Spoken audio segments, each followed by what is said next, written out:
Have unconfirmed reports this morning that a plane has crashed into one of the towers of the World Trade Center.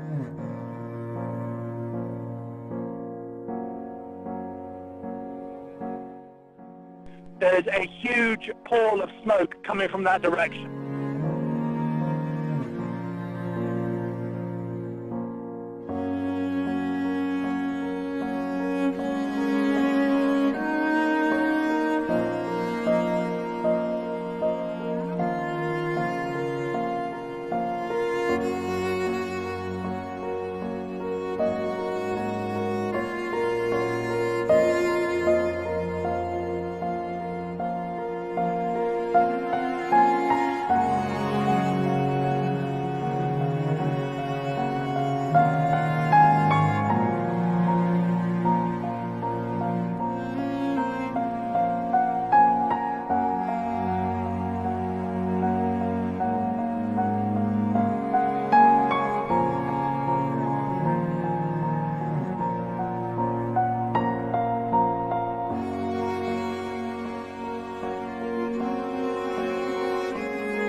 Hello and welcome everybody to the Snead Design Truck Series for the Americas Remembers 200 here at Atlanta Motor Speedway.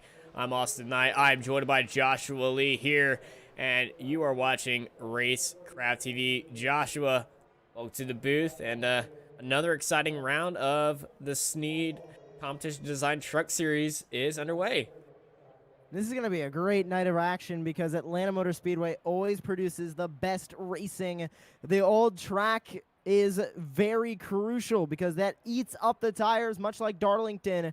So it's going to be a fight for the tire wear, much like we saw a couple nights ago in the Cup Series at Las Vegas. But it's also going to be a fight to keep those trucks handling correctly, with two ends of the racetrack being almost completely different and a lot of bumps around this Atlanta Motor Speedway.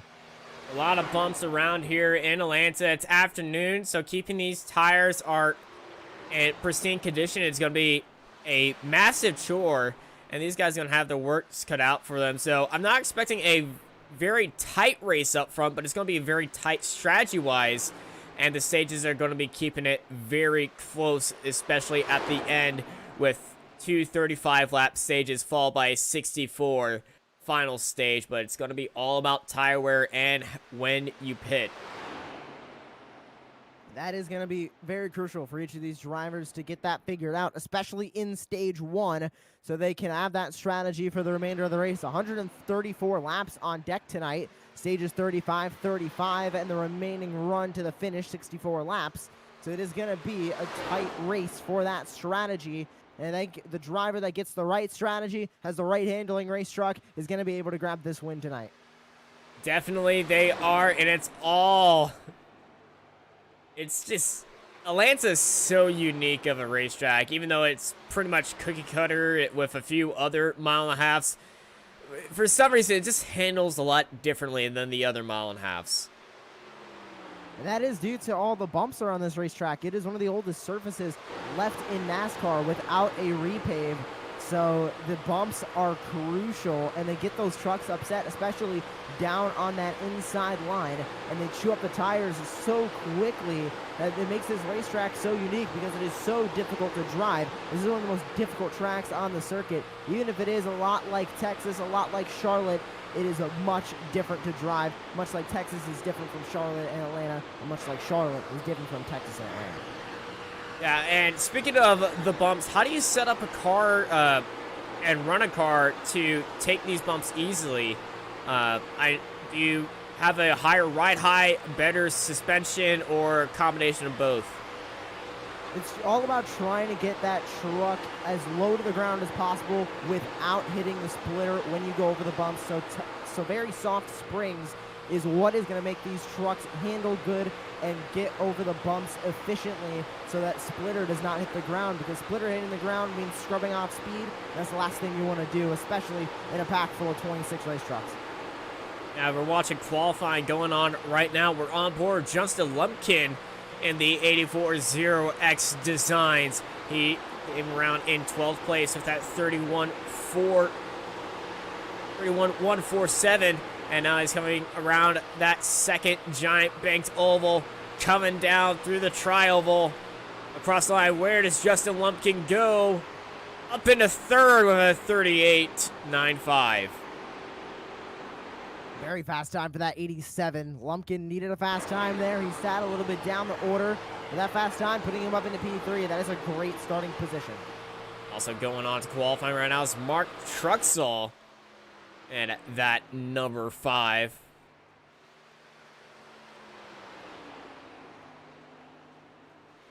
Hugging that white line down on that inside, exactly what you want to do. These trucks can go flat out all the way around this racetrack. So the shortest way around is going to be the fastest way around. And just look at that speed coming down the back straightaway. A huge slingshot coming out of turn 3. Yeah, you definitely don't need to care about tires in qualifying. This ain't like F1 where you have to qualify and race start on those tires. But in NASCAR, you can chew up these babies as hard as you want. But I definitely don't expect them to go, oh my goodness, up in a second on lap 1. Mark That is going to set up Mark Truxall great for the second lap here, because that second lap is always faster than the first. What is he going to run this time by? Carrying 174 miles an hour heading into turns 3. Coming onto the front straight, Mark Truxall. Does he take provisional pole? He does not.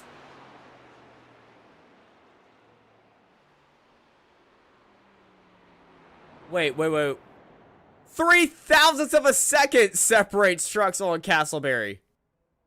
That second lap was a 30.928. Some sort of mistake on that lap led to a P number 2 starting spot for Mark Truxall, and that looked like it was going to be a much faster lap, but unfortunately, one tiny mistake, especially in these trucks, momentum is killed, and that just kills your lap time. Yeah, 3,000 separates first and second place. Truxall was on a major run, but I think there was just a small slide heading into turns 1 and 2. He was just carrying too much speed heading into those opening corners. Raul Menza comes across the line. He's going to jump up into 4th place. Just almost 0.02 of a second behind the cars up at front. And looking at the practice times compared to the qualifying times, practice had a fastest lap of a 30.716. Currently in qualifying, fastest lap is a 30.871. So these guys have slowed down in comparison from practice to qualifying. I wonder if they're going to speed up going into the race as well, because maybe these qualifying setups might be set up just a little bit different than the race setups, or maybe changes in the track is leading to these slower lap times. Oh, in practice, they were bump drafting and doing a lot of shenanigans trying to carry the speed. I know the Rhett Tucker Esports guys, they were in a massive train as Andrew Hurley comes across the line in 16th.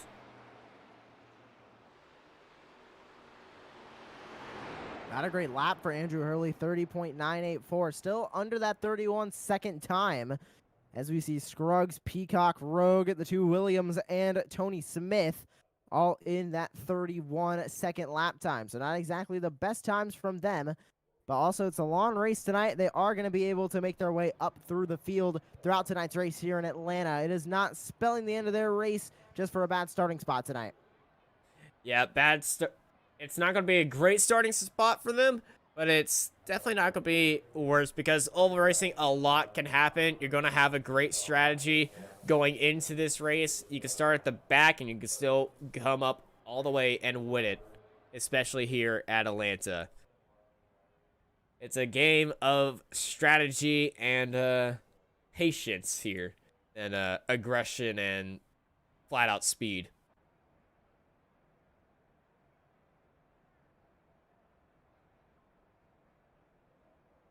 But as we wait to get ready to go, I think it's time to walk through our grid for the America Remembers 200. Starting up on pole, it's Clinton Castleberry, followed by Mark Truxall, Stephen Thomas, Raul Menta, Jason Higginbotham, Justin Limpkin, Jesse Siraj, Chris Cinnamon, Dane Hagen, Jonathan Munda, Keith Bradley, and Tyler Daniels, your top 12. 13th is going to be Chip Turner. 14th, Tyler Dittmer. 15th, James Fitzmaurice. In 16th, it's Andrew Hurley. 17th, Dustin Scruggs.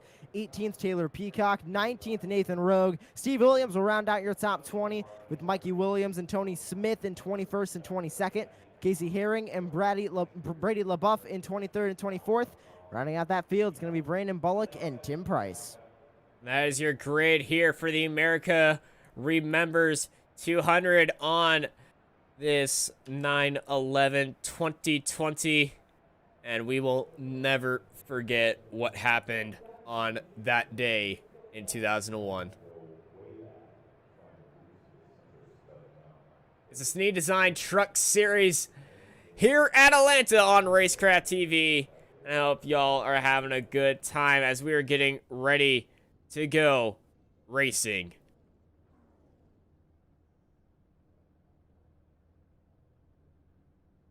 All those trucks lining up at the front straightaway, getting ready to roll off. They all know 134 laps lays ahead of him. 2 35-lap stages, then the final 64-lap sprint to the finish. It's going to be a night full of strategy, a night full of some hard racing. And we know whenever these trucks are on a track like Atlanta, it leads to some of the best racing we could see all year long. Yeah, the races that these guys in the trucks put on have been one of my favorite to just come back and watch here on Racecraft TV. So close racing, so competitive. I really want to see how these guys handle a truck around a mile and a half. And the 37th very late off the grid, almost causing a few incidents as Keith Bradley, he's going to start for the pits. He may have drove it into the back of somebody on the grid.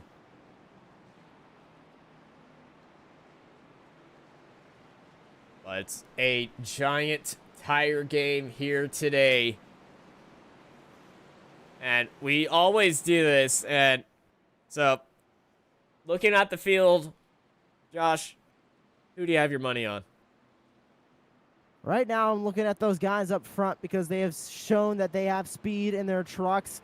I think if they can work the strategy right, stay up front, they will get that win. So I am looking at Stephen Thomas in that 23 machine. That GoPro Ford is going to be up front all night, I have a feeling. And I think it can get this lead early on with a small mistake from Castleberry. But any of these guys in the field have a chance to win tonight, and that is the glorious thing about these NASCAR trucks. Yeah, it's all up in the air. My money's on the 87 of Justin Lumpkin. I just have a feeling he's got something special planned. And we're going green flag racing for the America Remembers 200 here on Racecraft TV. Great start from Mark Truxall on the outside. That 5 is going to have a great run going into 1 and 2. The outside line, not exactly the fastest way around this racetrack, so Castleberry clears him, coming onto the back straightaway, but here comes that 23 machinist, Stephen Thomas, looking to the inside, not going to make anything happen. Castleberry leads as the 23 gets to the inside. 23, Stephen Thomas already looking down to the inside, trying to take the lead. He's on the bumper with him, But look at that outside line. Castleberry sweeping in front of the bumper of Stephen Thomas. And then he's getting to the draft to Mark Truxell, who's holding that outside line very nicely. Castleberry was able to get clear. He is now in the lead, but Stephen Thomas still trying to work on Truxell for P2. They are side by side going into turn 3. No competition from them. Truxell doing a great job holding his own on the outside line, but those tires are not going to thank him in a couple laps. Yeah, you got to think about long run, but in the short run, it's all about aggressiveness, especially at the start of these stages. It's because we all know that these truck guys, they love to get a little bit bump into banging, but looking down the field, they're all trained out right now. And so running in that outside line is going to be hurting him. He was able to get clear of that 23. Now the 23 going to fall victim to Jason Higginbotham on the outside line. As Stephen Thomas continues to fall down the order, he is now scored in P4. Truxell now looking forward at Castleberry, looking to make a move heading into turn number 1. He's going to stay behind him. Majority of the cars right now single file as they all dive back into 1 and 2. Yeah, Mark Truxell's very thankful that it all even out right there, so he can have this, well, even tire wear. But just looking down the field, everyone is just in a straight line, so it's all about pace and it's all about tire saving here today and throttle application. Truxell's right on that back bumper to Castleberry. You can see him all over him. He's going to look to the inside. Truxell wants the lead through 1 and 2, side by side for the race lead. And Castleberry goes way up onto the track. He's going to get a heck of a run coming down to the back straight, and he might get a bump from Raul Menza as Castleberry goes into the lead right now, but still on the outside. And everyone staying in that middle lane. Look at Raul Menza. He wants to keep Castleberry in the lead, but Truxell on that exit, just so good. Truxell's going to lead this lap, but Castleberry has the speed on the straight. Truxell led that lap, and it looks like he's going to clear him with Castleberry on the outside. Truxell now going to take over the lead, the 5 car to the point here in Atlanta, but it doesn't look like Castleberry's done. The crossover to the inside, the 21, looking for the lead once again. He's going to grab it as he washes the 5 up the track. That was a little bit of payback, and now Mark Truxell's falling down the grid. He's down in the Meza third. went to the inside. Meza made a look to the inside. Castleberry still had him cleared, but there goes Raul Meza into second. He's going to have a run at Castleberry as they come off 2. I'm more focused to see what, oh my goodness, Truxell's just forced his way down to the line. And here's Menza looking down to the inside. Truxell saying that high line, I believe his tires are toast. Oh, Meza going to look to the inside now on Castleberry. He got a great run. Meza to the inside through turn 1. Needs some good speed. He's going to be side by side for the lead with Castleberry on the outside. But Meza not able to clear him coming through turn 2. They're going to go back into the sun through 3 and 4. Meza on the inside. Everybody behind him running at either the inside line or the middle line. Now everybody decides to run down in that white line. That's going to help Meza coming onto the front straightaway. Castleberry's tires are going to be cooked. He's been holding that outside line for a few more laps, and we can already see what's happening to Mark Truxell. He's dropped down to 6th place just for running that high line, and Castleberry's in the wall! Castleberry into the wall coming off turn 2. That is going to severely hurt his speed. He's still in the wall. He knows his tires are gone, and he is regretting there. He slots right behind Justin Lumpkin in that 87 in 7th place. And look, he's got damage on that back part of the car. Tough break for Castleberry as he is now going to fall down the order. He had a fast race truck, but now down in his P7. Oh, no! Back. More contact up front. 3 wide, almost 4 wide. The 37's in the wall. Raul Menza got into the 56 of Jason Higginbottom and Stephen Thomas. The cleanest car right here is Chris Cinnamon in that number 3 Mountain Dew car. And up to the front is Stephen Thomas in the 23, Jason Higginbotham in 2nd, and Chris Cinnamon finds himself now in 3rd. Look at the back end of that Pete car of Higginbotham. That thing is bent in hard. And look at the speed that Chris Cinnamon has going down to the back straight.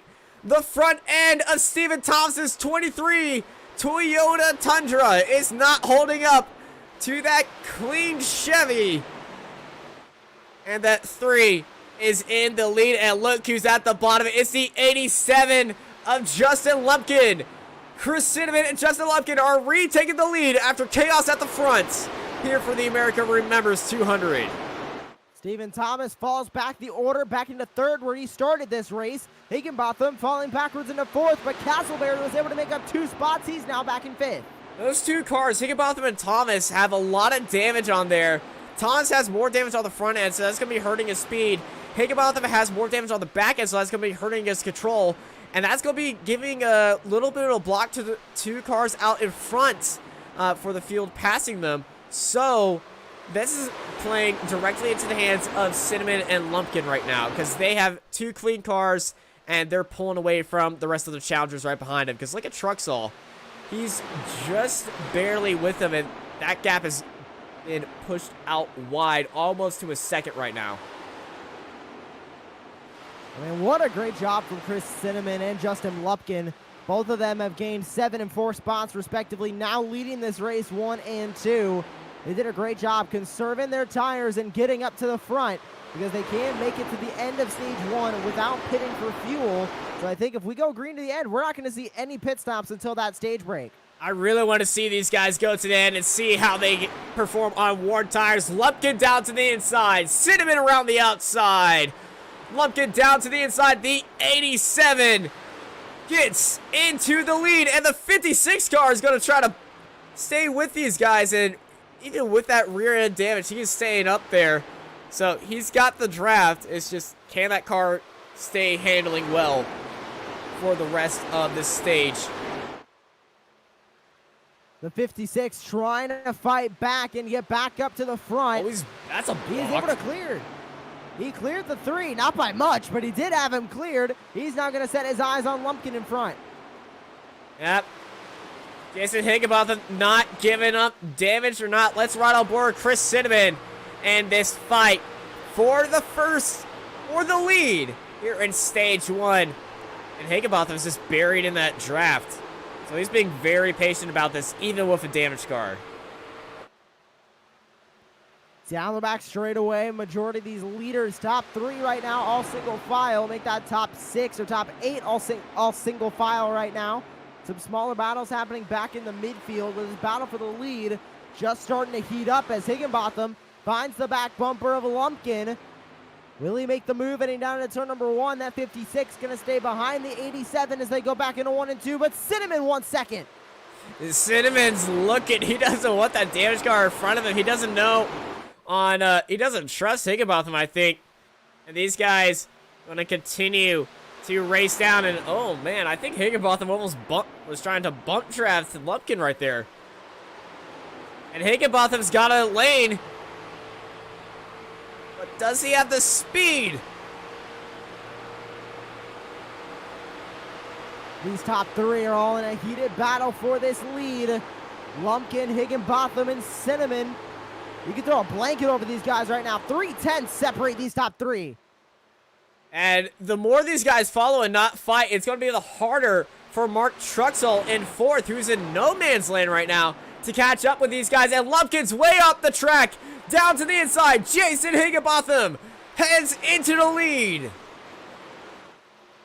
New leader, the 56, as they come across the stripe, but the 87 not done fighting on the outside. They're going to go side by side back through 1 and 2. Lumpkin with a great run on the outside, not giving up that lead without a fight, but the 56 clears him off 2. Might see a crossover from the 87 right here. We don't know on how fast Jason Higginbotham's car is in clean air when he's at the front of it with that rear end damage. But it might have sped him up because he's actually pulling away from these 2. Over halfway done with stage 1, coming by the stripe this time by. We'll have 15 laps to go here in the first stage. And right now, the 5 of Mark Truxall has fought back. He is now in 4th, catching this lead pack. And here it goes. Lumpkin down to the inside. But, oh, so close, and he just doesn't have the grip. He drifts up the track and down onto the inside. Chris Cinnamon's going to try to jump into second place. And the 3 going to try and get that spot, and he will. The 87 falling back on the outside line. And here comes Truxell. He wants 3rd. Lumpkin, small mistake right there by losing the grip mid-corner through turns 3 and 4. That just shows you on how much that corner, how much grip means here on this track. We got a caution out. Clinton Castleberry's involved. Castleberry's facing the wrong way. Fitzmaurice is also off onto the infield. More cars sliding around as they try to avoid this. Oh, no! Castleberry's just drove straight into the 31 of Mickey Williams. Man, what a tough break for Castleberry in the 91 of Nathan Rogue as Wait, well. Oh! And Mikey Williams in the 31. 91 just, of man, Nathan what Rocky. a tough break for all these cars involved in this wreck here.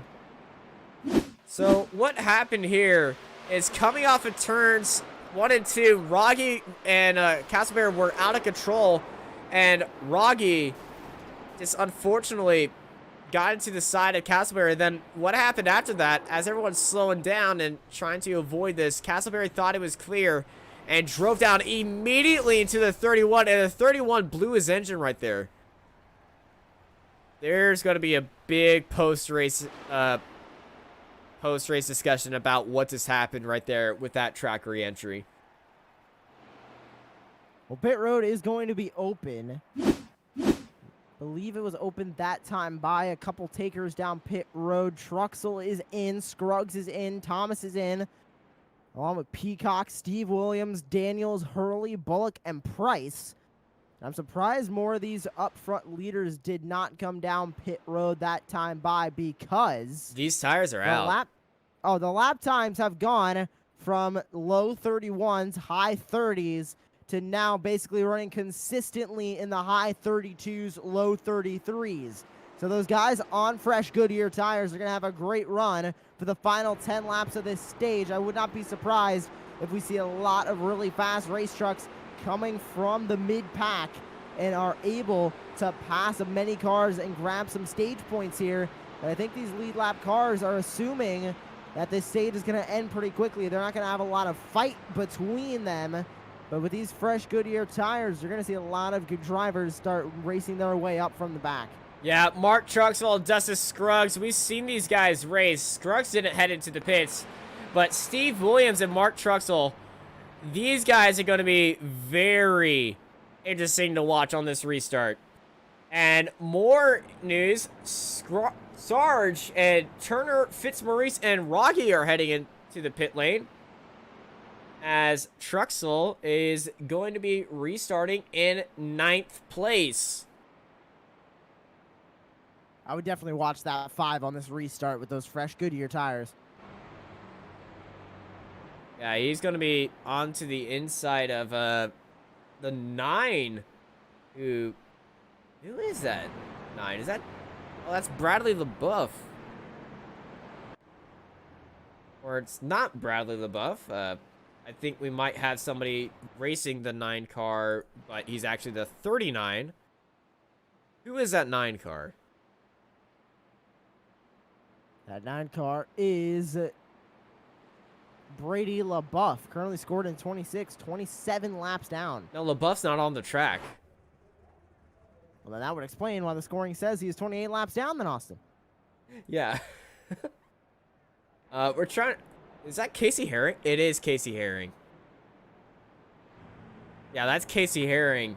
He's a 25 car, but he's running the 9 car. That's what happens when you have guys just begging you to run the custom numbers. You get stuff like this.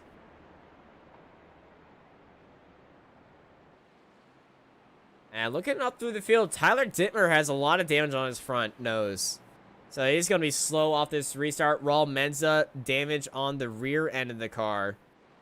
Cars up front, Higginbotham and Cinnamon. We see the damage on the back of Higginbotham's car. The 87, Justin Lumpkin. His car is clean. But does he have the tires to stay ahead of Mark Truxell, who has the freshest tires out of all these guys? And he's starting in 9th place. As the lights on the pace car go out, stage number 1 coming to an end real soon here at Atlanta for the Snead Competition Design Truck Series America Remembers 200 here on Racecraft TV. So Higginbotham starting up front. He's going to need some luck here because the first car on fresh tires is Mark Truxell back in 8th. You can see that number 5 machine up on the top lane, 4 rows back. And he's going to have a lot of speed, especially early on in this run. We'll see what he can do with it. Pace car is down. We're back to racing. 10 to go here in stage 1. It's a very hesitant restart, and oh, it's a nasty restart. We got cars spinning, and it's chaos at the start. Cautions out once more. Games were played, and everyone failed. That is a nasty restart. There's car. It's a junkyard in the middle of there. The 39. Justin Lumpkin was caught out in there. Dane Hagen, Jesse Sharp. And that's what happens when you try to play games on the restart. You get stuff like this.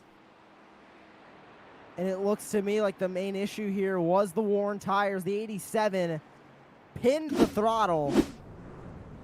And that just spun those rear tires, and around he went.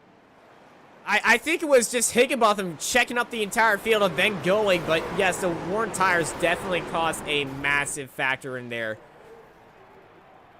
We're going to stop, pause, rewind here and just see on that restart on what happened, because pace car goes off and it was a very late restart from Higginbotham. There he goes, he pins the throttle, and then look at the tires from the 87 go. And those worn tires, my goodness. And the 23, the same thing, or sorry, the 39 car, same thing happened to him, but he shot up the track as opposed to down into the infield. And that sent him right around as he tried to get it corrected. He got it spun around and right into the field. 17 involved there, the 32, the 12 car. I think a little bit of damage to the 61 Taylor machine Peacock as well. has some damage as well. Just an unfortunate restart there on old tires. Not much different that could have happened there. Maybe an earlier restart where everybody could get on the gas a little bit more gradually. But with worn tires, tire spinning is such an issue, especially on those late restarts. Tyler Daniels got a big hit into the rear end of him. He's got a lot of damage on the back of his car. But with that happening, Truxell has moved up 2 spots. He's going to start this restart in 6th place now. Still the first car on those fresh tires. And that restart, we're just going to take a look at each of these cars on old tires. That's why we've been keeping our eyes on Truxell, as he's going to be very fun to watch. Look at the damage on Tyler Dittmer's car. And Peacock and Hurley are going to... Oh, no. They played a game. Ooh, that was a close game by Hurley.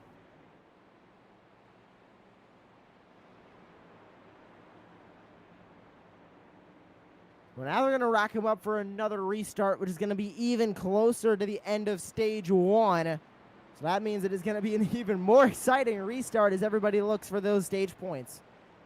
Yep, those stage points and the laps in this stage are coming down now. And what lap are we on right now? At 29 of 35. So when they go back green, we will be at least at 5 to go or under 5 to go. Well, it's going to be a hard push for Truxell right here, because on that restart, it would have been good for Truxell because he would have had time to use those tires to his advantage. But in a pack situation, it's just run and gun right here. So he's going to have his work cut out for him. We'll find out here in the Snead Competition Design Truck Series America Remembers 200 here on Racecraft TV. We'll be right back after these messages.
And we are back live here on Racecraft TV for the Snead Competition Design Truck Series America Remembers 200 here at Atlanta Motor Speedway. Just a few more laps remaining here in the opening stage. Higginbotham, Cinnamon, Dittmer, Menza, Tony Smith, your top 5, all of them on old tires. First one on clean tires is Raul Menza. And, nope, first one on clean tires is Mark Truxell. And pace car pulls up, and it's another late restart, and we're going back racing. Green, green, green, here we go. Oh, a way better restart than the one previously. Everybody gets going down into turn number 1. 5 to go in the stage. And they are fighting for P3 right now. A lot of cars together, but the battle for the lead just heating up the 56 as the 3 car to his outside. Cinnamon, Higginbotham, battle off 2. Truxell just passed 3 cars around the outside of turns 1 and 2. And Truxell trying to pull a move, but look at the 81 and Taylor Peacock! Those fresh tires are showing these guys how to do it. Peacock up into 3rd. Peacock's already on the back of the 56. Peacock looking for the outside move. And now that 56 going to fall victim to the 81 of Taylor Peacock as he goes down to the inside. But here comes Truxell in the 5. Now to the inside of the 56. That 5 car wants this stage win. There goes Peacock to the outside. And Truxell's going to join him. These two are driving through traffic like it's Crazy Taxi. What is going on here? That's showing these guys on how fresh tires can help you right here. But it's Peacock into the lead. Truxell right behind. Cinnamon in 3rd. Andrew Hurley. He's also on fresh tires. Hurley in that orange McLaren Chevy truck thingy bottom onto the bottom. He's down into 3rd place. So now Taylor Peacock and Mark Truxell are in the battle for this win of stage number 1. 2 to go. Truxell down onto the inside. He made a great run. Truxell holding that inside line, but Peacock holding that outside line. Peacock's going to have that speed off the exit. He's going to look for that switchback, but Truxell already prepared for it. He dives down low to break that draft, and Truxell pulling out a gap on Peacock. Those fresh tires doing wonders for both of these drivers as they run up front. White flag in stage number 1, lap 35. Once Truxell passes the start-finish line, he will throw the caution as Truxell leads the way on the 81 from the 47. They come off turn 2. Truxell looking like he's going to have the best opportunity at a stage 1 win. Yep, Peacock can't charge back as look at Andrew Hurley. He's challenging for 2nd place. This is all for playoff points right here. And stage points. And what a move! Hurley around the outside for 2nd place. And this is going to be a side-by-side finish for P2 as Mark Truxell takes the stage win. What a race from Truxell there in the last 5 laps. He passed so many cars in such a short amount of time. Yeah, and winning that stage, it shows why taking tires is a good idea. As you can see, where the rest of the field that didn't take tires, Chris Cinnamon, Jason Higginbotham, and the rest of the field, they're down into 6th place.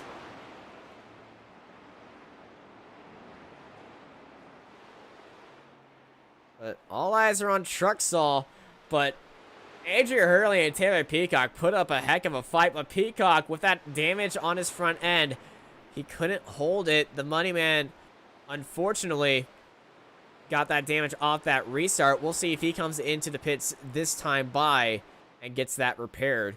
It would be smart for all these guys coming to the pits at the end of this and have fresh tires for that restart and not deal with crazy old tires at the end.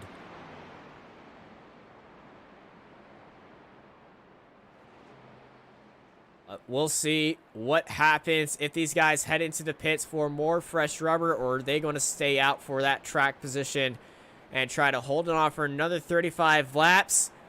Andrew Hurley, he's looking down to the inside, and Hurley's going to be taking some fresh tires, as well as Rogge, Cinnamon, Higginbotham, Dittmer, Tony Smith, Turner, Justin Lumpkin, Raul Menza going to the pits as well. Brendan Bullock, Casey Herring also into the pits. And Jonathan Munda taking tires as well. Surprised to see a couple guys pit a second time, even with only a handful of laps on the tires. They wanted some fresh Goodyears on there. I wonder if the tires are wearing a little bit faster than we might be thinking. They just probably want to get to the end on grip that they know. They know that they can make it 35 laps and have relatively okay grip. But on a restart, if there's another restart, they don't want to be caught out in that early grip train that these older tires are going to have. Because these guys up front, they went into the pits on lap 22, as these guys heading into pits on lap 37. And it's only a separation of about 15 laps, but still. 15 laps makes a lot of difference, especially here around Atlanta, where it's so abrasive, it chews up tires. We gotta watch on how Truxell and Peacock take this restart.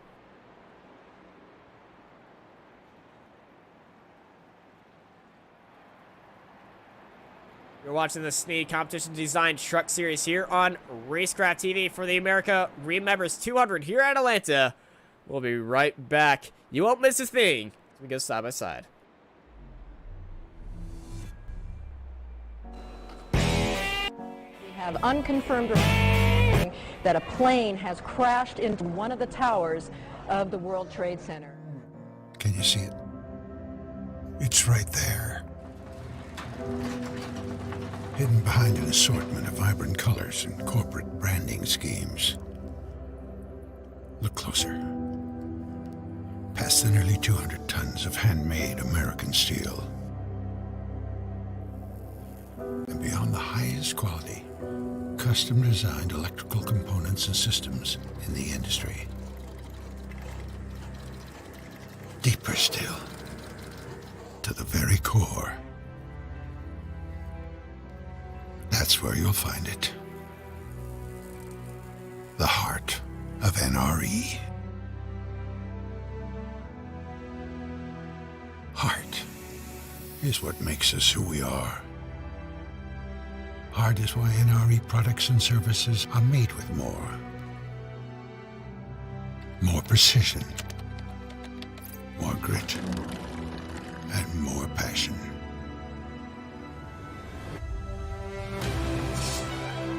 We're the largest independent supplier of locomotives, parts, and components on the planet. Vertically integrated and strategically positioned for multiple domestic and international facilities.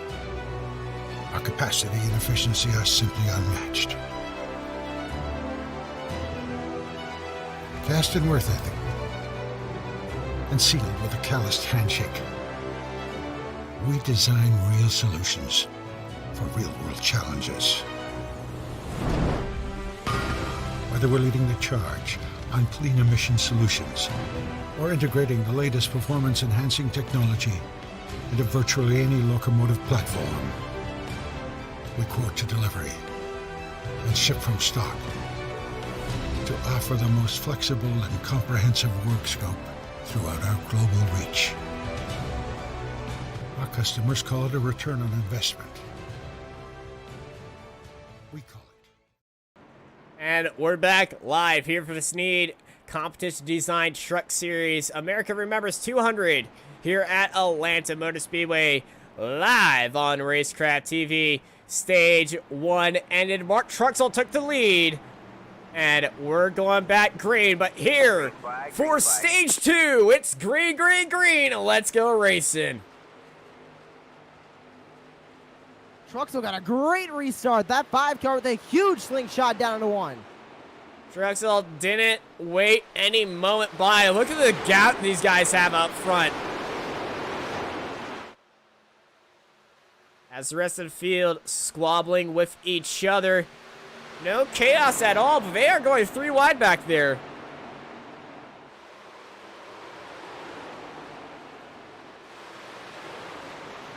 As we're down the front straightaway again, Truxell leads past the stripe. The battle for P number 2 heating up though. Peacock versus Scruggs into 1. Yes, Scruggs dancing around the 81 money man, Taylor Peacock. And look at Scruggs go. He's down onto the inside. He had a lot of speed onto the inside, and Scruggs up into second place in that 11.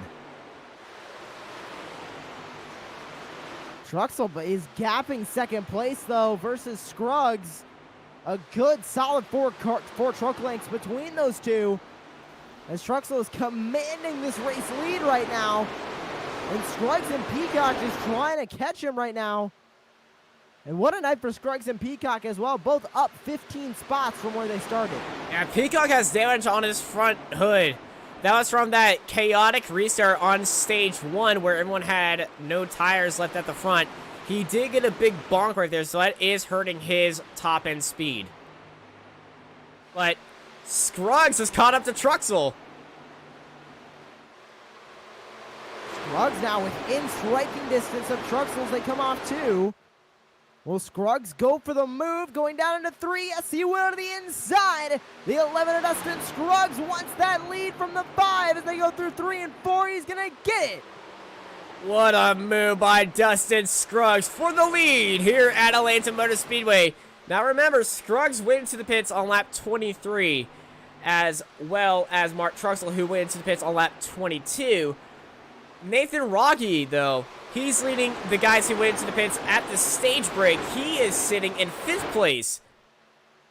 And actually, Rogge, he's on the back of Taylor Peacock right now, and he's giving a big bump to Taylor Peacock. As these guys going too wide. Stephen Thomas down onto the inside. And Scruggs and Truxell, these guys go side by side for the lead. This fight for the lead is great to watch, but it's burning up both of their tires as they go battling once again. They're 3 wide and 2 closer back. Yeah, that was Taylor Peacock. And oh, look at that. Stephen Thomas has a big chunk of his front fender missing. Stephen Thomas able to get P3, but he's going to fall victim to Chris Cinnamon as he goes to the inside. 2 by 2, 3 rows deep, all battling. Tony Smith got onto the apron mid-corner. They were 3 wide through 3 and 4.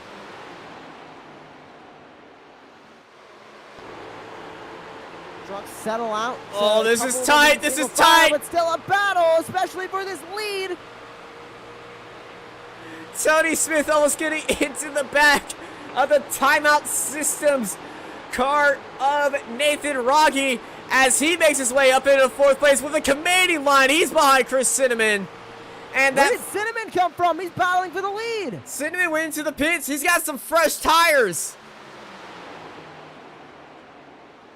Cinnamon powered his way up through the field, and now he's battling up for the lead. He's up in 2nd place. He's on the back of Mark Truxell. He almost gets into the back of him. He dives down to the inside. Chris Cinnamon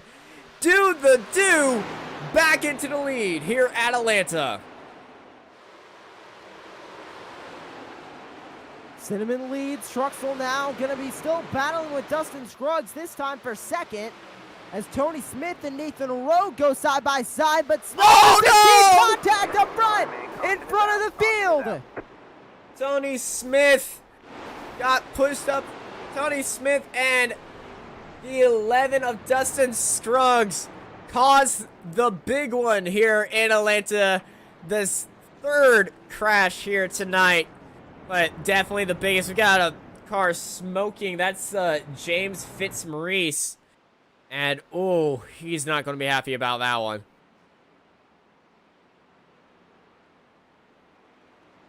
Chris Cinnamon comes on to lap 50. 26 laps to go here in, 21 laps to go here in this stage. But what a wreck that was with that 16. Yeah, 56 got in there. The 01 got through there clean. The 23 was also involved.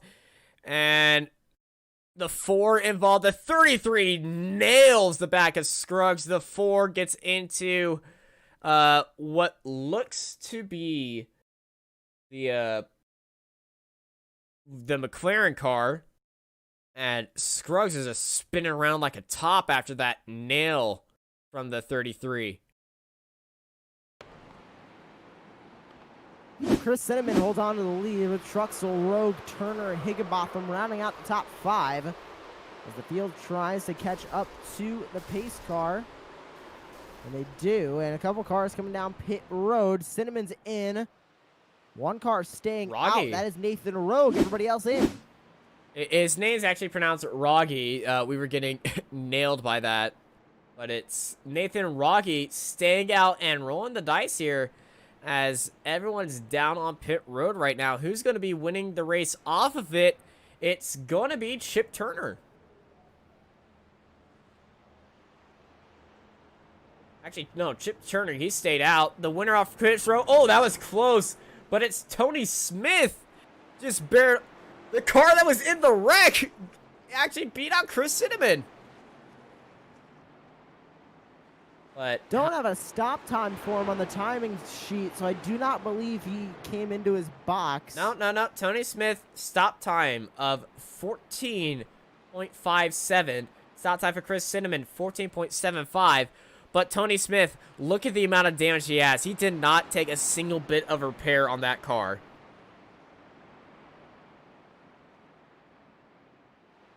So, fresh tires, but a very damaged car here at Atlanta.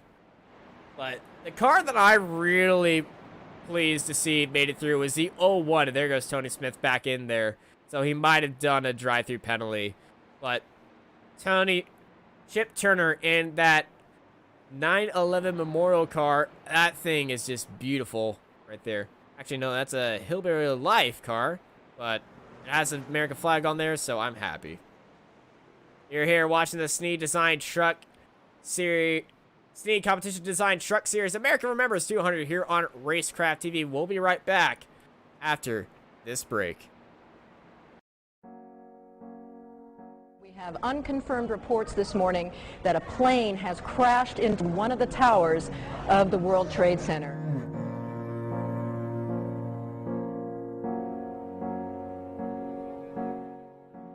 There's a huge pall of smoke coming from that direction.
And we're back live here for the Snead Competition Design Truck Series here at Atlanta Motor Speedway. Had to cut that a bit short because we don't want to have you guys missing all the action here on Racecraft TV. As the iRacing pace cars pulling off, it's Nathan Rogge and Chip Turner up at the front. We're going back green flag racing here on lap 53 of 134. And oh, it's a disaster restart for Nathan Rogge. He spun the tires. Oh, and he's falling right down the order, just like a rock in water. Right on down he goes. And he is not up to speed at all, falling right through the field. Those old tires are hurting him a lot. And is Chris Cinnamon immediately getting back into the lead? And look, his old pal, the 56 of Jason Higginbotham, is right there with him. As well as the 09 of Casey Herring. That was a gift for Chip Turner as he now leads the way. Sorry, Chris Cinnamon leads the way. Chip Turner falling down into fourth. Yeah, Chip Turner has those... and Herring right behind. No battle for the lead, though. Cinnamon trying to pull away. Yeah, Turner had those old tires. We were talking about tires during the restart, and everyone in the top 4 just went into the pits after that massive crash. And that was a blessing for these guys.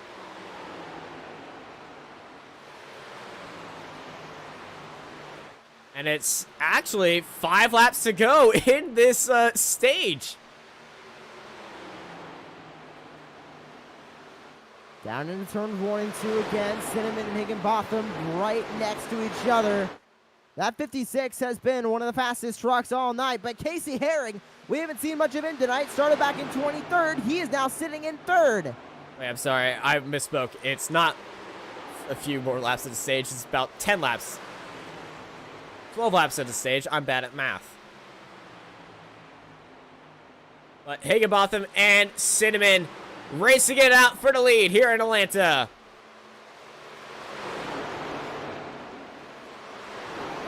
That 56 just cannot get past Cinnamon. Chris Cinnamon is so fast right now, but he gets loose going down the back straightaway. Those tires might be giving out right now, and here comes Higginbotham using that side draft. Round the outside move for Higginbotham, getting the 56 peak car. Swinging around the outside. He gets it done.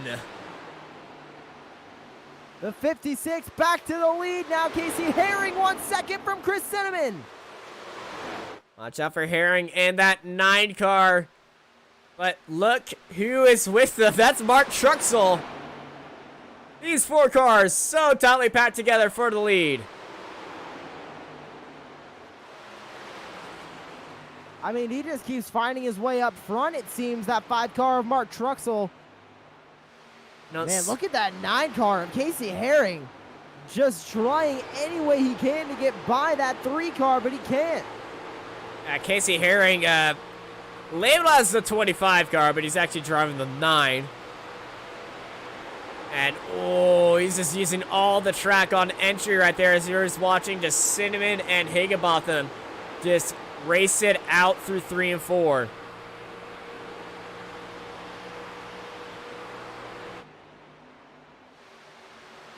Back into 1, Jason Higginbotham doing a great job at leading the way, but he's not been able to pull away a lot in the lead. Only about a car length to half a car length between first and second as they race down the back straightaway.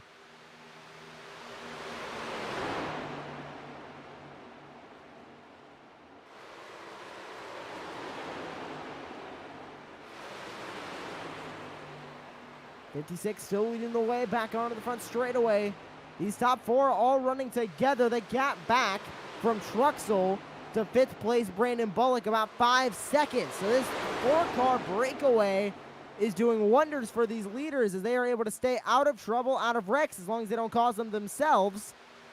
With Cinnamon still battling for the lead, but just cannot get to that 56. And Cinnamon and Higginbotham still battling out for the lead here. And Cinnamon is trying to find anything he can. Stay in that draft and just try to find an advantage to Jason Higginbotham. And we are closing in to the end of this stage very soon. We have some guys heading into the pit lane. Oh, look at Truxell. He's looking for 3rd. A lot of these guys aren't on much newer tires than their fellow racers, so they don't have a lot of tire advantage right now. It's a lot of racing advantage. As Truxell is able to get by for 3rd from that 9 car. Not going to clear him yet, though. The 9 car fighting back on the outside. He's going to have some of that side draft. It's going to be helping him a lot. And he's going to be having that outside lane advantage on the back straight, but the inside lane advantage is going to go to Truxell. And I think Truxell's going to clear him right here. And Higginbotham, there's some other cars in front of him right now. We got some lap traffic.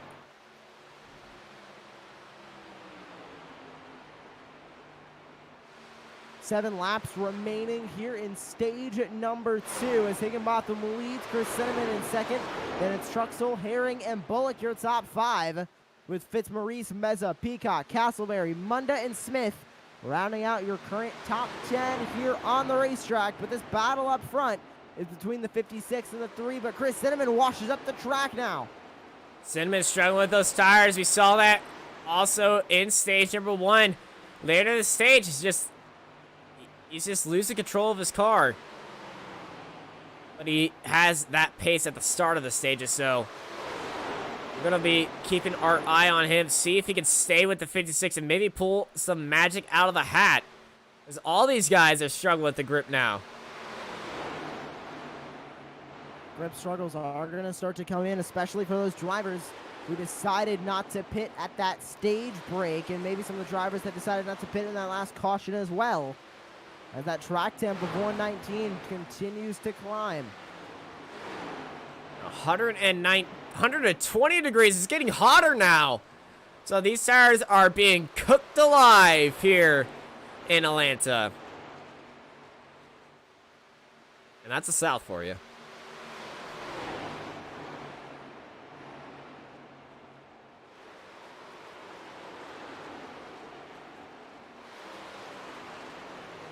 This lead fight has definitely fizzled out, with Higginbotham pulling away finally from the 3 of Chris Cinnamon. Even if the gap isn't pulling away much, it is also not condensing much, as Chris Cinnamon just cannot find any way around that 56 right now.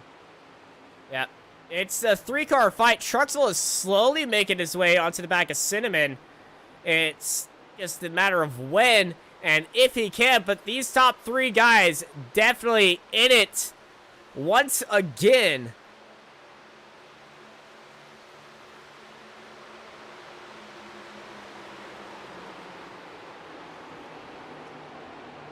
We're keeping our cameras on Cinnamon. I see he's the middleman in this group, but Truxell slowly gaining on him.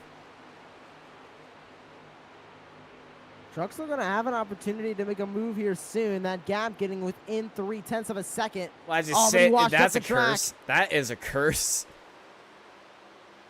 He was almost within half a second, and then he just swelled up the track right there. And it's not going to write bad for him, though. Still within 0.4 of a second with 2 to go on the stage. Cinnamon's actually closed it within 0.2. 2 laps to go. Truxell using all the room that he can. I think he might have just got loose out of that turn right there. And Cinnamon, it drifts up the track. That's not helping him. White flag, 1 lap to go in stage 2. Higginbotham leads the way by more than 0.3. Higginbotham very slow in at turn 1. Cinnamon gets a good run onto him.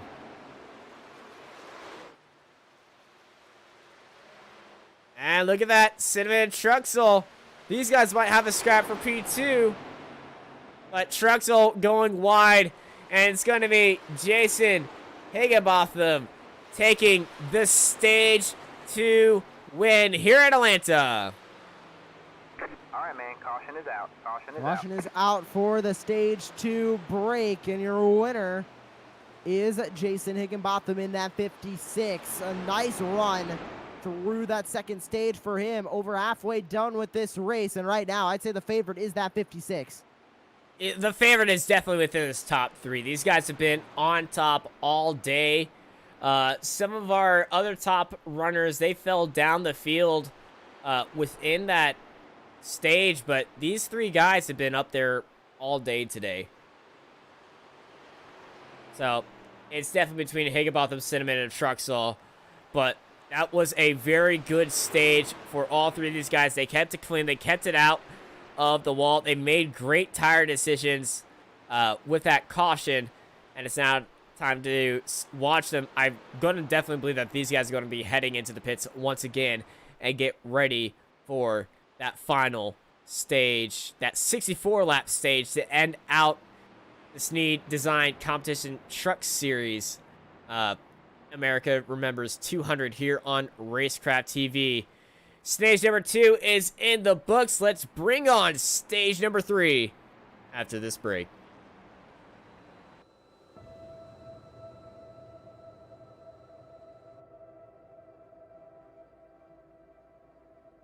Can you see it? It's right there. hidden behind an assortment of vibrant colors and corporate branding schemes. Look closer. Past the nearly 200 tons of handmade American steel. And beyond the highest quality, custom-designed electrical components and systems in the industry. Deeper still, to the very core. That's where you'll find it. The heart of NRE. Heart is what makes us who we are.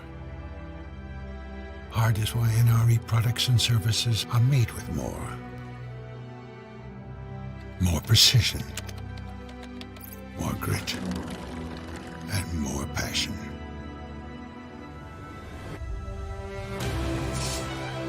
We're the largest independent supplier of locomotives, parts, and components on the planet.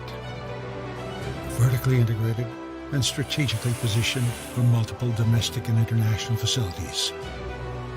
Our capacity and efficiency are simply unmatched. Cast in worth ethic and sealed with a calloused handshake. We design real solutions for real-world challenges.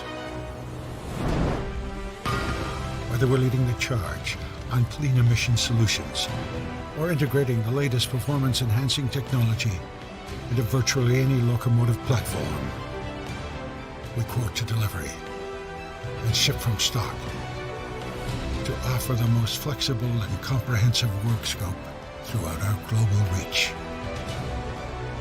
Our customers call it a return on investment. We call it the return of North American pride. Do you see it now? It's there. A raging fire that burns inside each and every designer, welder, engineer, and NRE team member. Heart is our anthem. Passion is our fuel. They drive us towards success, push us beyond boundaries, and they guide us to you. Heart is what moves us forward.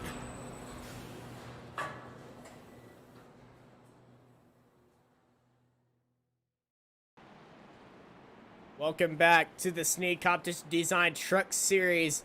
America Remembers 200 here on Racecraft TV. Stage 2 is in the books. Jason Higginbotham took the win there, but taking the race off of pit road is Mark Truxell and Chris Cinnamon jumping the 56 right there. Let's all act surprised.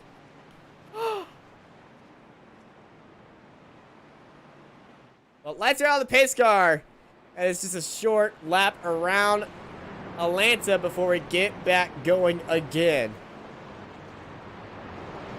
They are racing to lap 134 now. Are going to be going green on to lap 76, so not a lot of time left to go. Yep, 64 laps. And these guys going to be have to make a pit stop heading into here. And I'm seeing some strategy down the field that some of these guys might be trying a undercut and pitting a bit earlier and might be splitting the stage directly in half.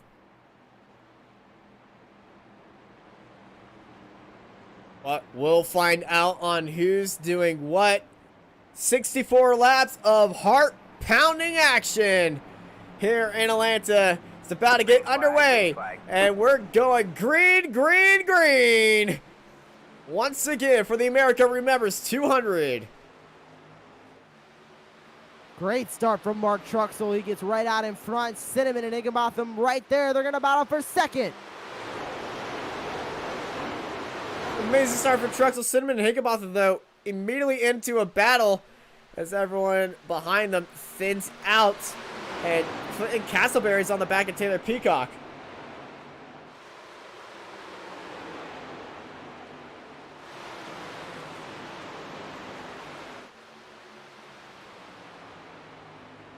Truxell with a great gap now between him and Cinnamon, about 3 car lengths. As Cinnamon dives into 1, what a great run from him. He's going to have a slingshot down the back straightaway. Does he have a chance for the lead? Oh, he's way too far down for that attempt. He was looking, though, but to get the win here, it's all about saving these tires and not going for the move in front of you, because if you just go for all the moves, you're going to be burning up those tires. But that may be a strategy. Try everything you can for 30 laps and then go into the pits, split the stage directly in half. And that'll be on lap 102 if we see these guys trying that halfway method. Which I think will be the best method, in my opinion, if this stays green. It could stay green all the way to the end, but I do believe they will have to come down into pit road one more time if it does go green to the end. If they get a caution, they will be able to pit and be good to the end a little bit later on in this run. But Truxell leads Cinnamon from Higginbotham, Castleberry, and Peacock here top 5. But it's the same 3-car battle up front that we had before the stage break, just in a different order. Yeah, these guys, we were saying they're definitely the ones to watch for the win of this race. This pack of 3 has always been up front, no matter what order. Mark Truxell, he did win stage 1, I believe.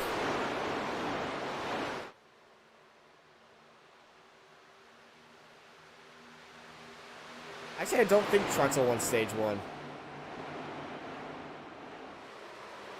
I believe the winner of stage 1 was Peacock. Maybe. Actually, no, it wasn't Peacock.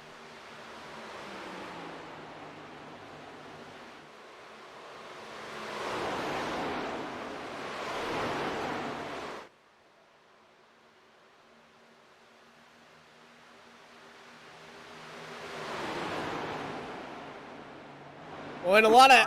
Oh, caution's out. Caution out. It's Timothy Price. Oh, big accident on the back straight. Price got airborne. There's Timothy Price. Oh, it was a 37. Just got swept off the track and got into the wall. Then into Price again. And whoa, we have liftoff. It is confirmed. Stage 1 winner was indeed Mark Truxell. It was. Okay, thank you, Michael, for getting that back on there. Caution is out once more as Price volunteered for the new SpaceX program. Didn't get as high as a Tesla, but good attempt. So your stage 1 winner, Mark Truxell, still in the lead. Who's going to be taking tires at this time during this caution? We'll find out. And Truxell's in. Truxell. Oh, Cinnamon faked. Truxell heading in. Cinnamon and Higginbotham staying out, as well as Castleberry, Peacock, Munza staying out. Lumpkin heading into the pits, followed by Tony Smith. Casey Herring into the pits as well. And Bullock heading into the pits. So, a very giant split decision and a risk as Truxell goes into the pits early. He's going to... I think he's going to try to go to the very end on these tires. This is a gamble. This is definitely a gamble for our stage 1 winner. It could be a gamble. It also pays out, though. Oh, yeah. He's going to have the pace on all these guys who went into the pits on lap 72, as it wasn't the longest run, as Truxell went into the pits on lap 82. So 10-lap old tires versus extremely fresh tires. There is going to be pace for Truxell, but if this stays green, it's not going to pay out for him, in my opinion. It could pay out if they do go green to the end, but I think if we get any more cautions, that strategy is going to go out the window. Well, as we debate on what's good and what's not going to happen and if it's a good idea or not, let's throw the dice, as we'll be right back after these messages for the Snead Competition Design Truck Series here at Atlanta Motor Speedway for the America Remembers 200 here on Racecraft TV. We have unconfirmed reports this morning that a plane has crashed into one of the towers of the World Trade Center.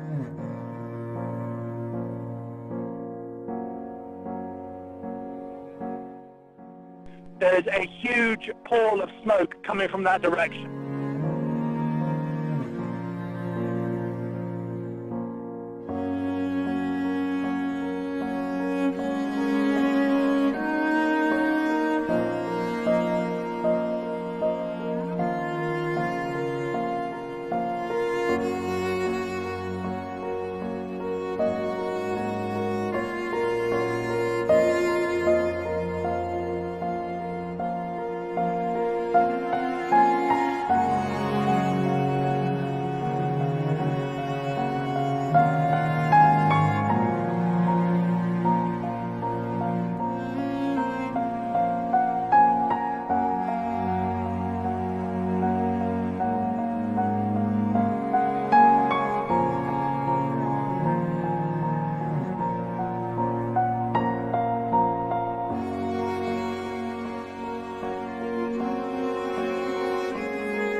And we're back live for the Snead Competition Design Truck Series America Remembers 200.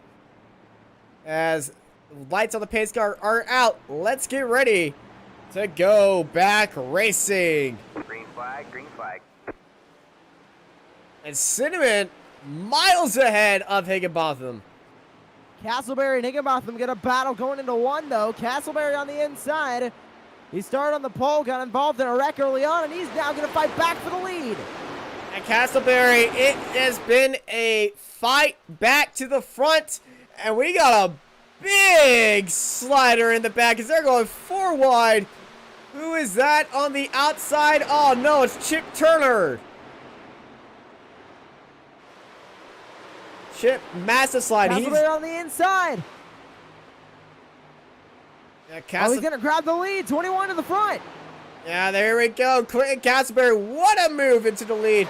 And Cinnamon's dropping down to Higginbotham and Taylor Peacock. Moneyman looking down to the inside of Cinnamon. He's going to try to make it up there. And Taylor Peacock does it. Cinnamon's into the wall. The 3-car wash right at the track. Into the wall he goes. He's going to fall back into 4th. Now it's Castleberry and Higginbotham battling with Peacock for the first spot. Well, it's 2 new faces and 1 familiar face up there in the lead. Quentin Castleberry, Jason Higginbotham, stage 2 winner. Are we going to have a different winner for it all? Or is it going to be one of the familiar faces here today? But currently, Higginbotham's the only one up there as we enter lap 89 of 134.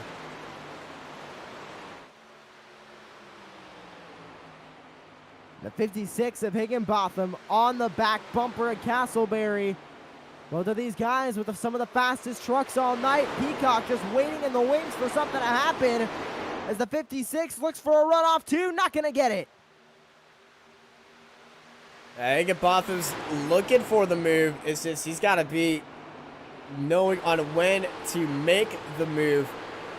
He's definitely locked in that draft of Castleberry, but Castleberry pole sitter here. He knows how to go fast. but can he keep it going fast and being consistent and conserve those tires around here?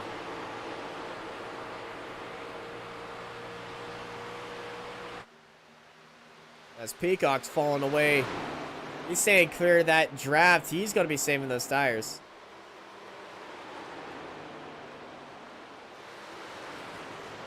Castleberry is able to keep that lead, though. We didn't see his tires fall off too much when he led in stage 1 before he got turned. He did fall back to order, but when he was up front, he was able to conserve those tires. It was only when he was under threat on the outside of the inside when he lost all those tires. But Cinnamon going for third on Peacock.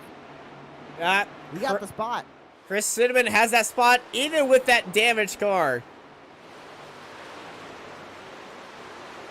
He's going to be pushing his way back up there. But Taylor Peacock not going to let him out without a fight. Or Peacock may be playing that long game. Oh, look behind him. That's Nathan Rogge.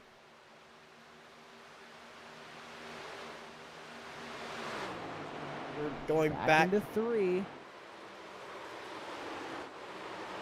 But Rogge going wide into turns 3 and 4.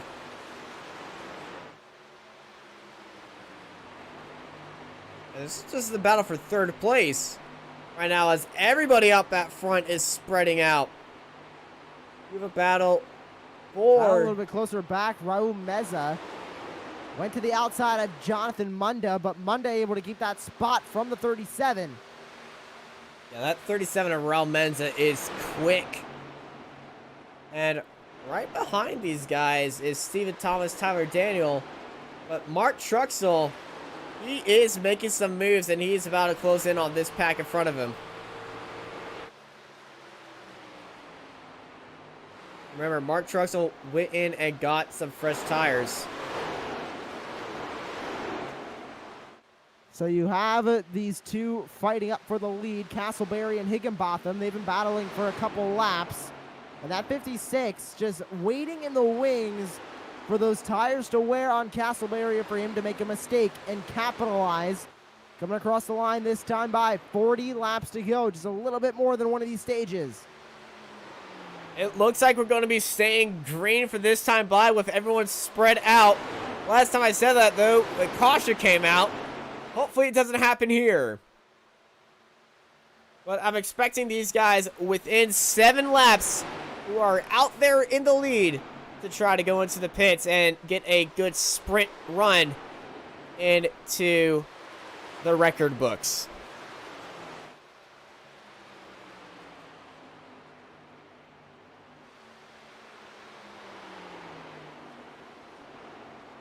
Oh, battle for third starting to heat up. Cinnamon on the outside. Peacock back on the inside with Nathan Rogge right behind. Cinnamon loses out 2 on 2 spots. He's down to 5th. Had an incident with Jesse Sarge. It looks like they got extremely loose coming out of 4. But look at the speed by Rogge. He's got the draft of the 81. He's going to slingshot it around the outside. Rogge up into 3rd. This third place battle is starting to heat up even more. These guys are cooking up the tires, and something's happened to Mark Truxell.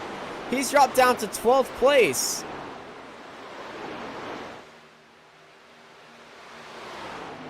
And Truxell was in that fight for 6th place as well, so that's why I went back and covered it, as the freshest tires on the grid right now belong to Tony Smith, who's in 10th right now.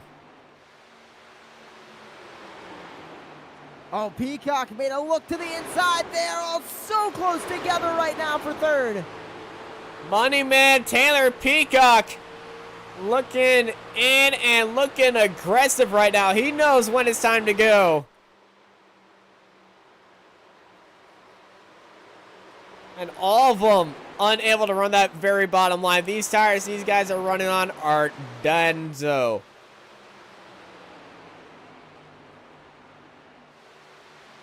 The 81 just right on that back bumper of Rogge. But Nathan Rocky running the middle line right now, blocking both lanes, so nobody able to get by him on either side.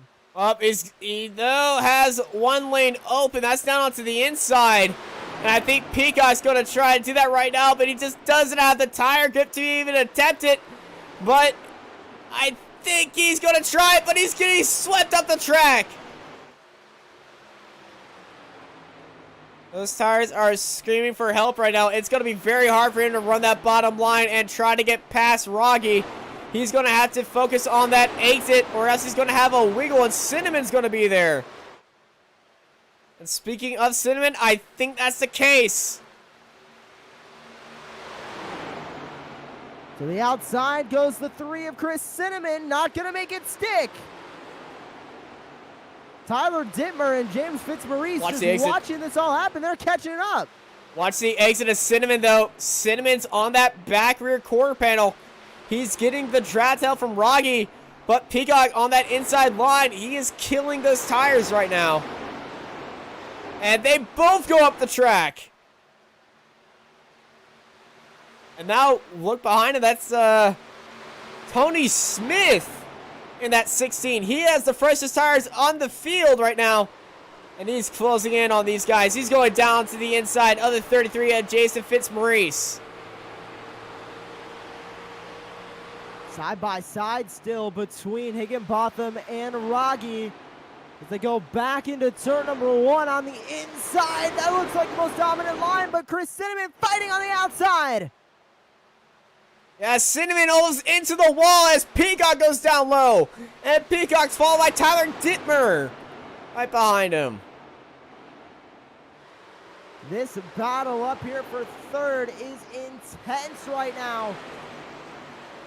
And look at the 4 almost giving Peacock a bump drive. The 4 now switching lanes, switching alliances. Going back up top and down low is Tyler Dittmer and that 16. Where did that 16 come from? He's in the fight now. He's got the freshest tires in the field. He came from pit road, baby. And Peacock gave the 16 a big bump, and the 4 gets into the side of him. Tyler Dittmer hard into the wall. Oh, that's going to ruin his fight up here. Up towards the front, but it's Cinnamon and Rogge now battling as Cinnamon goes to the inside. Cinnamon not letting anything go. Cinnamon dives down low. Can he have the speed on the exit to stay ahead of him? Yes, he does. Cinnamon up into third place. Rogge drops back into 4th. Peacock in 5th. Tony Smith in 6th place.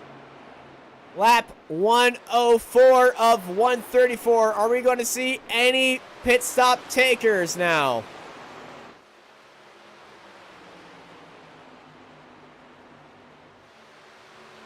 The 81 of Tyler Peacock got by the 16, so now Peacock scored in that 5th position. The 16 going to go all the way back down into 6th. And Clinton Castleberry took a big dive down low. Not sure what that was about. And look at that. Tony Smith down to the inside. Taylor Peacock. And look at the speed that Smith has through 3 and 4. The 16 now up into 5th. Gonna make a run at the cars in front of him. But right now the 91 and the 3 controlling this little group. Peacock might have made a look to the inside. Did not take it. As the 16 now follows Rogge. He wants that spot to the inside. He's got the speed in the corners. He definitely has the tires, but he's just got to have the positioning to get out ahead of Rogge. And he's taking his time. He's not pushing this car at all. He's just cruising and relaxing behind these two and just waiting for his moment. Looked for the outside, had a check up there. Going back to the inside line because he knows he can have the exit. And here he goes. Tony Smith pouncing on Nathan Rogge. Side by side they go into 3 and 4. And Smith up into 4th place. No changes, still up at the front of this pack. With the 21 and the 56, they've been sitting in roughly the same spot this entire run. Castleberry leads, Higginbotham in 2nd. Both of them just running a long ways ahead of that battle for third. As Higginbotham and Castleberry continue to command this race as the laps wind down. Laps wind down. The fast car on track has to be Tony Smith. He looks down to the inside once more. Chris Cinnamon as he drifts way up the track.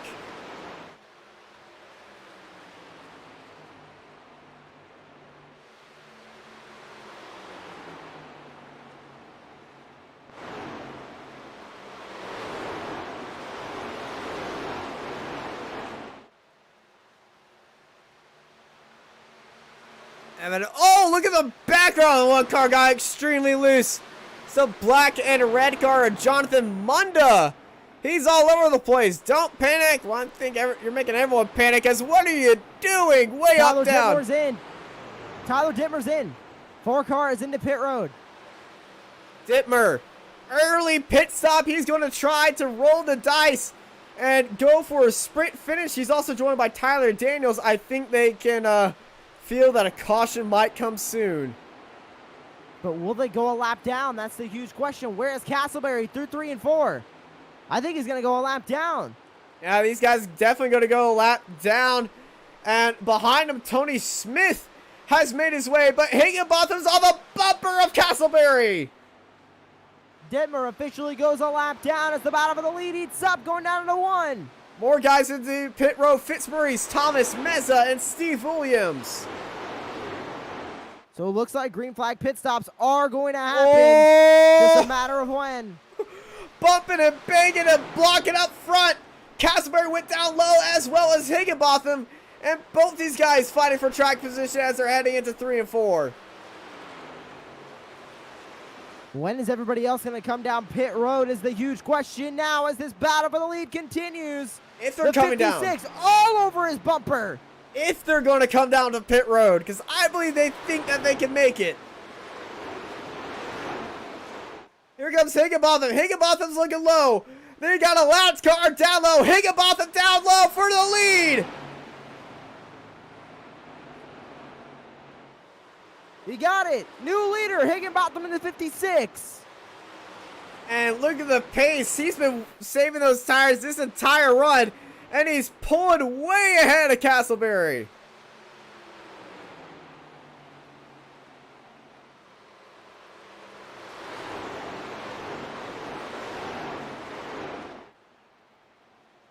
And that's why they say patience is a virtue. He played the tire game to a T right there, and he's pulling away. But now does he have enough fuel to save it as Castleberry is slowing up a lot. And Smith, whoa, big wiggle out of 3 and 4. Taylor Peacock, moneyman into the pit lane. Tire strategy out the wazoo here. As Castleberry getting passed by that lapped car who has these faster tires. I think these faster tire cars now might pose a little bit of problem for our cars on the lead lap now. Tony Smith, though, he's catching up to Clinton Castleberry up front. So who is going to try and stretch this strategy and who's going to come in sooner rather than later as Castleberry now has a mirror full of Tony Smith in the 16. And Tony Smith, out of these 3, he has the fresh tires. He went to the pits on lap 82. So if there's anyone that can go to the end definitely on these tires is definitely Tony Smith. But Higginbotham and Castleberry, I gotta study their pace. But Castleberry is under attack now by Tony Smith for 2nd place.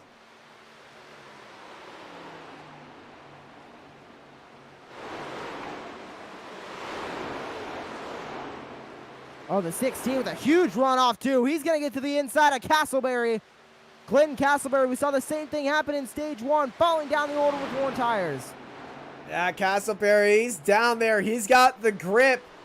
And he's got the speed to push it down there. But, oh, wait. Higginbotham's in the pits. Oh, this just turned into the battle for the lead then. Smith gets it. Going into one. No, No! Castleberry's still there. No, he doesn't. Sorry about that camera work, but we had to cover Higginbotham heading into the pit lane with 18 to go. Castleberry, Smith, side by side for the lead. Here for the America Remembers 200 at Atlanta Motor Speedway.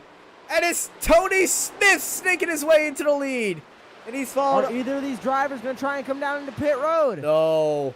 Smith doesn't need to come into the pit road, but Castleberry, he might need to as they pass Higginbotham into the pits. That's the 11 car down the inside of Dustin Scruggs. He's trying to get his lap back.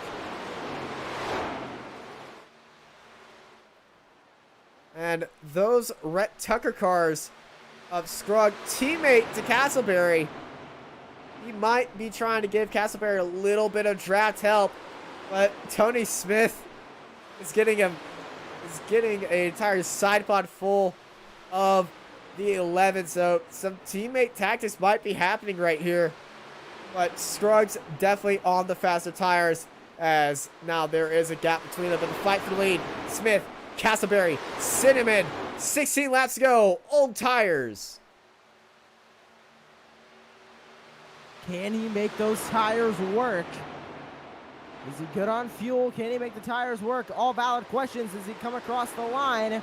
It's going to be 15 laps to go. No more takers down pit road right now. I think these guys are just gambling on a caution coming in late in the race. And these guys are just maybe thinking about track position. Oh, big hit on the back. Truxell got into the back of one car. They're all in place. Cinnamon's into the wall. Truxell going way down low. They're 4 wide, trying to avoid incidents. And oh, behind him, more contact. Is that Castleberry falling down the order? Yes, it is. And look who's there. That's Higginbotham, but it was the Ford, Tyler Dittmer, and Rob Menza getting into each other, bumping and banging through 3 and 4. There's a lot of lap cars in this one fight here. Castleberry and Cinnamon are second and third. And Truxell going all the way down the apron to try and get his lap back. Yeah, Truxell doesn't want to deal with Tony Smith at all. And Tony Smith doesn't want to deal with Truxell at all. These guys on the faster tires, they have the speed, but can they make up an entire pit lane as Cinnamon's sliding into the pit lane? I don't think that was on purpose. That leaves Castleberry all on his own in second place. And down to the inside, it's the number 4 of Tyler Dittmer. And he's going to be split by a lot of cars.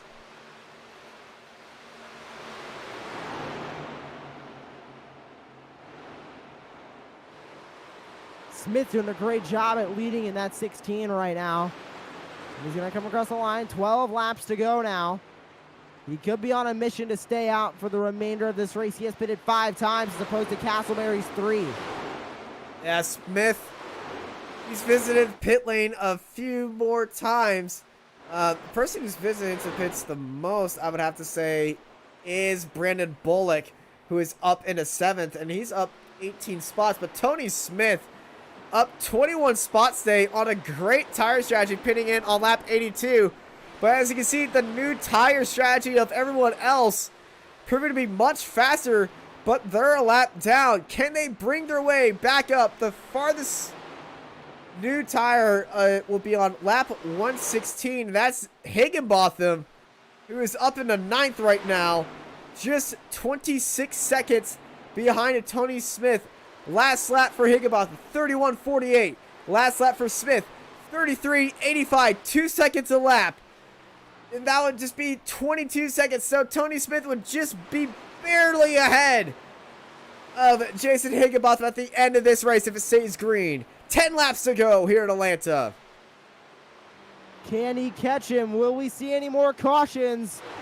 A lot of questions as this race continues in the Snead Design Truck Series America Remembers 200. Just 10 laps to go. 10 laps to find out what is going to happen when the checkered flag flies. We got a battle for third between Rogge and Lumpkin. The 87 and the 91. going bumper to bumper on old tires. Lumpkin went in onto the pits on lap 82. Lumpkin goes down to the inside, side by side with Rogge. Through turns 3 and 4, and through the tri-oval they go. Lumpkin down to the inside. Rogge holding that outside lane. The 87 gets his nose ahead of Rogge, but Rogge has a speed mid-corner to get back ahead of Lumpkin. But who's going to have the tire grip? Lumpkin's going to have the tire grip on Rogge. Smith has drastically moved his racing line further and further up the track, especially on entry of these corners. He is running almost middle line and Castleberry's going slow. Down. Castleberry is slowing up.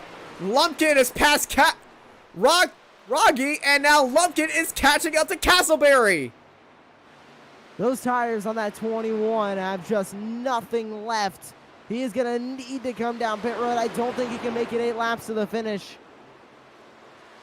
Yeah, Castleberry has slowed up a lot. 34.46 last time for Castleberry. Lumpkin behind him 34.0. So half a second faster, and it's not going to be a contest at all. Lumpkin down low. Lumpkin up into second. Tony Smith and Lumpkin both win to pits on lap 82 as Nathan Rogge submits and goes into the pit lane. And Tony Smith side by side with a 31. He's staying down low. He wants these lap cars to pass him off as he doesn't want any problems as Hurley took a venture off the track. And Hurley's into the wall. And Nathan Rogge's into the pits.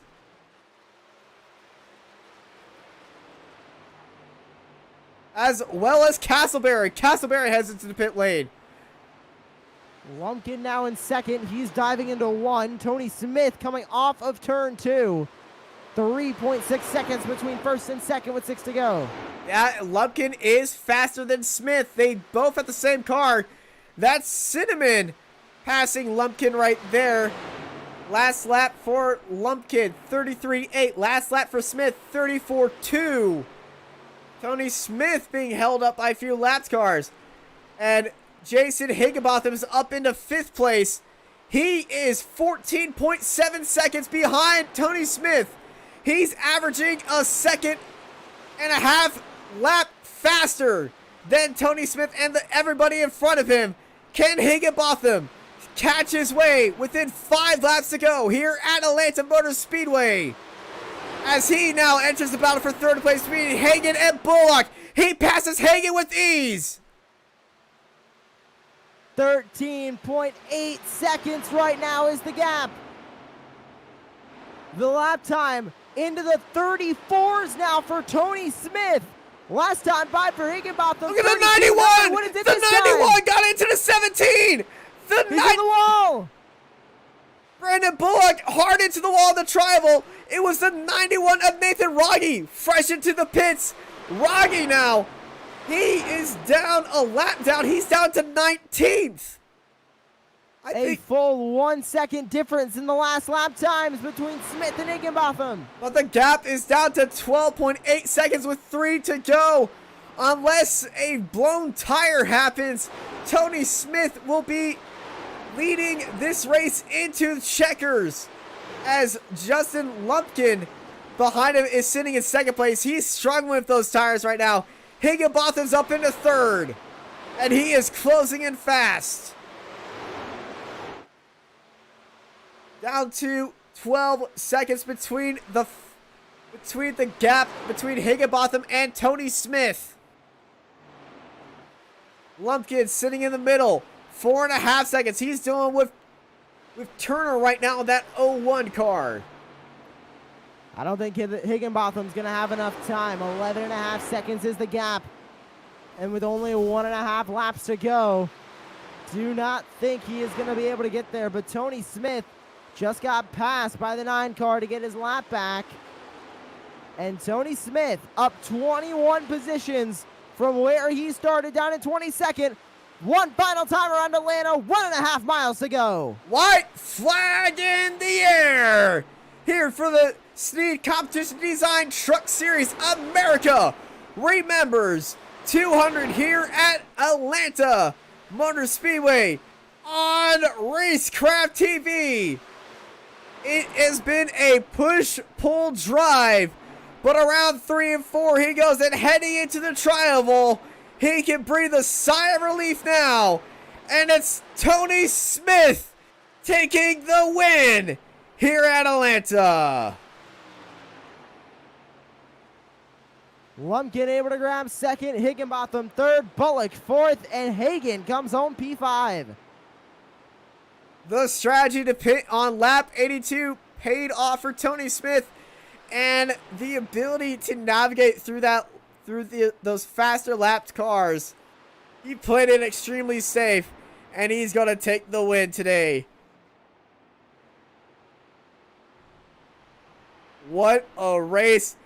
And I say, let's burn it down in Atlanta for Tony Smith. No, not going to burn it down. He's going around for another victory lap. I think he's just having a great time out there. I don't think he wants to come back in.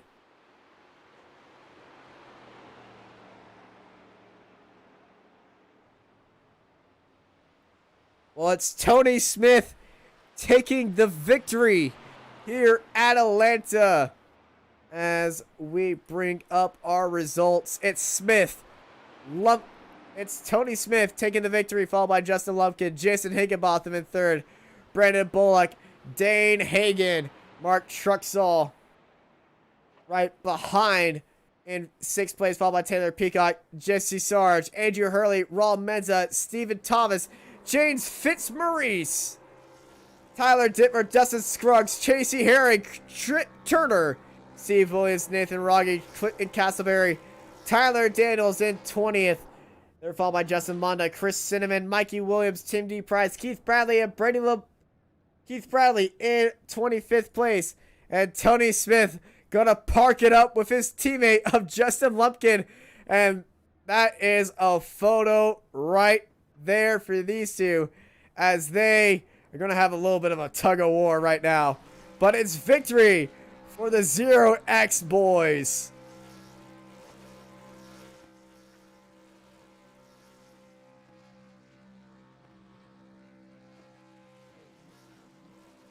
What a race, and what a performance by Tony Smith, and what a performance by the 0X boys, taking the 1-2 here on that strategy to go in on lap 82.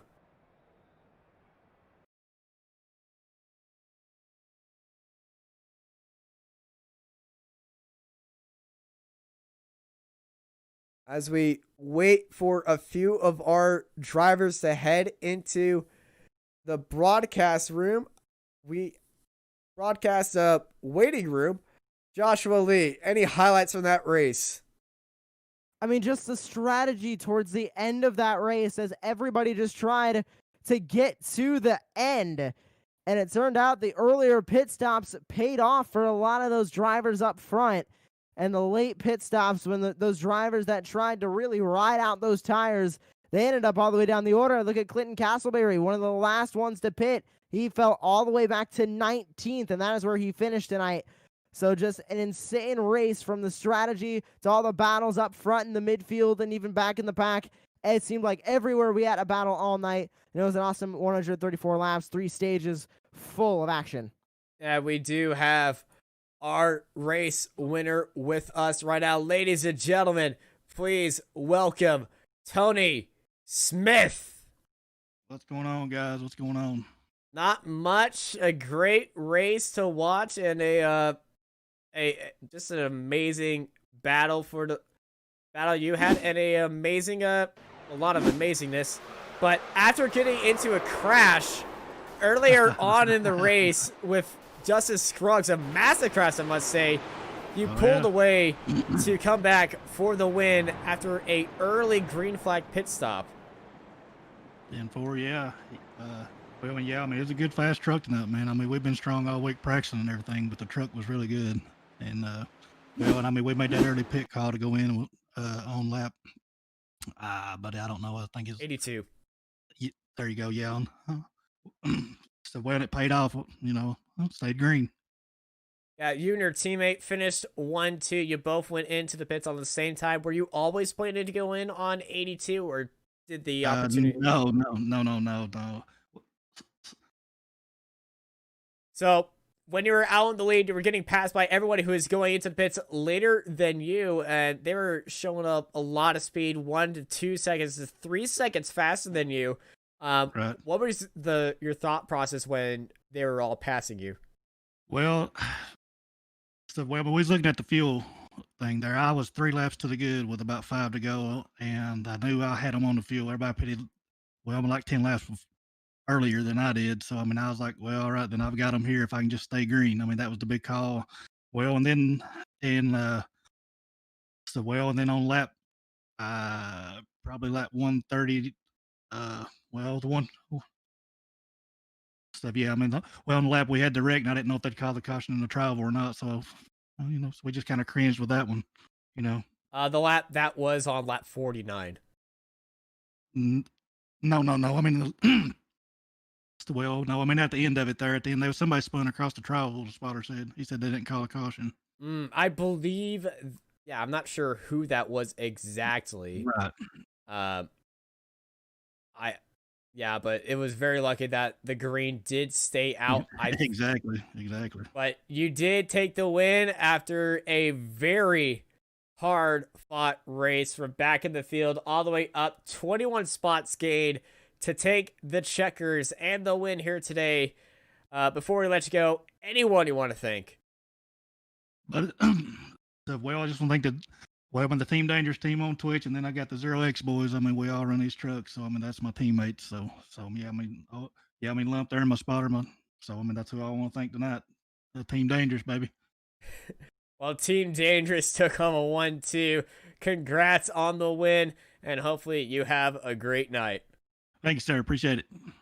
Anytime. And I believe Joshua Lee is standing by with his teammate of Justin Lumpkin.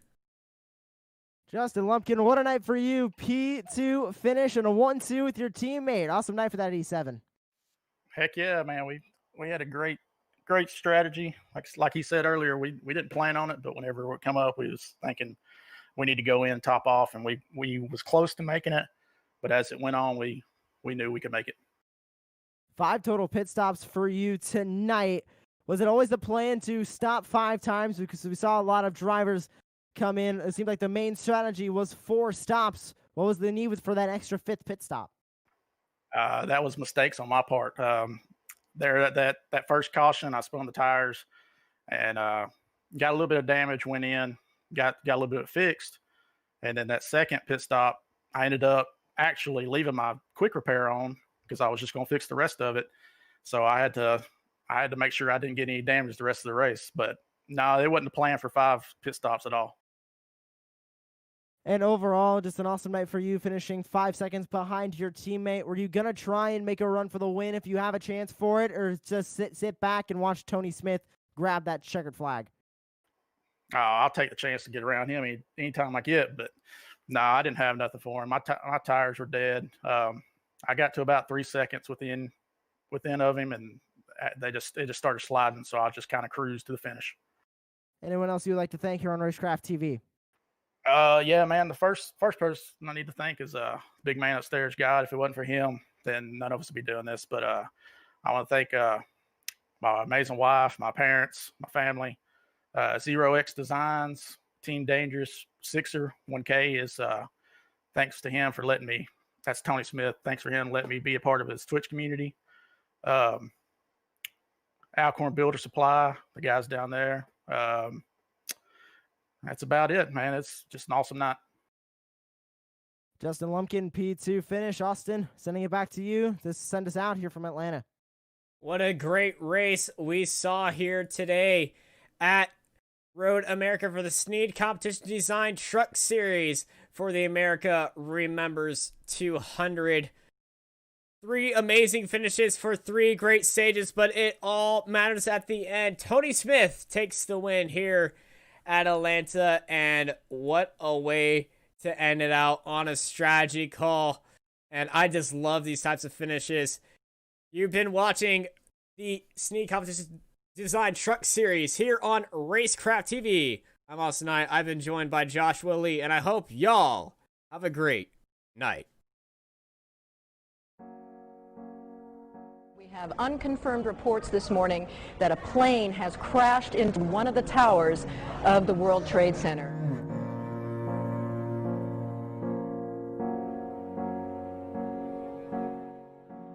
There's a huge pall of smoke coming from that direction.